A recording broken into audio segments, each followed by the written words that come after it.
So Anna and I started Stoked in 2011. Yeah, 7 years ago. And it was an experiment in teaching human-centered design and figuring out how to bring the design behaviors and tools into an organization. We started it because, well, frankly, we fell in love with it. We came from very different backgrounds, finance and healthcare. When we experienced design for the first time, human-centered design, we really fell in love not only with kind of this very user-centered process, but I think also with the way that we were working, this very friendly, supportive, kind of encouraging way of working.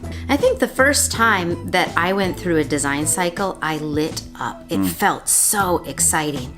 And there really was this low when I went back to my organization and I realized, holy crap, this is really hard. It is exciting to use design for creative problem solving, but it wasn't easy at all. And it took a lot of effort to fumble through figuring out how to apply design in the real world. Design work is hard. Design work inside of an organization that has never experienced that and worked in that way is really hard. It's swimming upstream. It takes a lot of work and it takes a lot of courage, and you're probably going to take a lot of punches.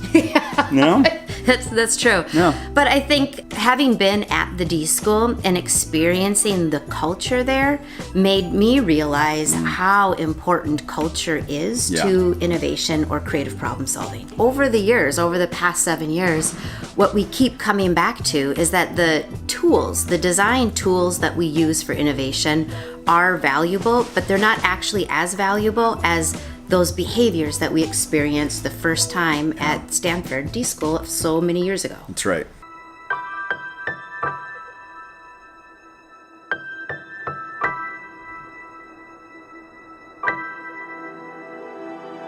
We, for a very long time, have put so much emphasis on a methodology or a process, but over and over and over again, we find that the things that are radically important are the way that we behave and treat each other. And so I think once you've experienced an environment or an organization that has set a bold course and has a bold set of expectations and create space for courageous work, it is so inspiring for employees, and the outcome for the organization is actually incredibly innovative. We had a professor that taught us that culture eats strategy every time. And I remember not thinking much about it at the time. I don't even think I understood really what it meant. But over time, over trying to, we've worked with so many organizations creating a strategy around how to deploy design. Now I get why culture is so radically important. Now I understand that if the behavior is not there, it doesn't matter what methodology you have. It's irrelevant. You know, you have to have good culture in place in order to be able to use these tools. I think another element of culture is actually creating a safe place for people to unlearn behaviors. And it's not just once. We're always unlearning behaviors because as we evolve, we're taking on new behaviors and letting go of old ones. And it's just a part of a really healthy evolution.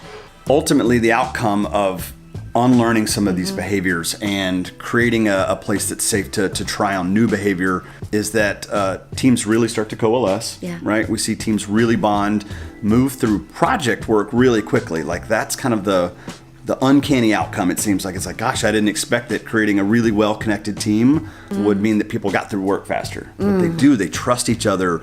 They're willing to commit to the time that it takes to get those things done. We spend 40 or 50 hours a week at work. And when you absolutely adore what you're doing and you adore the people that you're working with, your outcome is better. So when we started Stoked, 8 years ago, we had this bold mission to awaken the human spirit. That's right. And over time, we've grown to realize that really that means teaching people how to connect more deeply to themselves and to each other. Because that has to be in place in order for innovation to happen and for design tools to be useful. Going in and just teaching an organization design thinking is not enough.